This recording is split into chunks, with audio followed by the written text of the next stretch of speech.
কিছু জিনিস আমাদের স্মৃতিকে এমনভাবে আঁকড়ে ধরে থাকে যে সেগুলোকে আমরা চাইলেও সরাতে পারি না।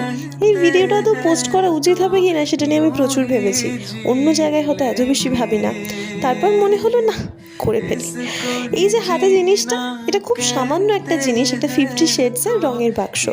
এটাকে আমি গত 10-11 বছর ধরে রেখে দিয়েছিলাম। হ্যাঁ, আমিও জেনজি কিড ছিলাম, কিন্তু এখন যতটা অ্যাভেলেবেল না সব কিছু, আমার অন্তত একটা 4 টাকার আর্ট পেপার কেনার জন্য মায়ের সামনে 15 মিনিট দাঁড়িয়ে থাকতে হতো। এই রঙের বাক্সটা তখন আমার কল্পনারও বাইরে, তাই 10-11 বছর ধরে এর সিলটা কাটতেও আমার ভয় লেগেছে, গিল্টি ফিল হয়েছে। বাপরে, এত দামি এত বড় রং আমি ব্যবহার করব।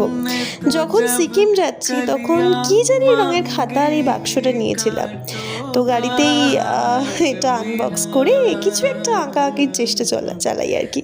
প্রাকৃতিক সৌন্দর্য এতটা বেশি ছিল যে সেখানেই এই হাবি জাবি এঁকে ফেলেছি। এটাকে জাজ করো না, তার কারণ প্রচুর গাড়িটা নড়ছিল এবং আমি সেই মুহূর্তে প্রচণ্ড ইমোশনাল হয়ে পড়েছিলাম, তাই যা মাথায় এসছে এঁকে ফেলেছি। এখন যখন সব কিছু এতটাই সহজলভ্য, সেখানে 10-11 বছর আগে ক্লাস 6-7-এ পড়া একটা মেয়ের কাছে একটা 50 শেডসের রঙের বাক্স যে কতটা আনন্দ দিতে পারে, এটা না বলে ঠিক বোঝাতে পারবো না।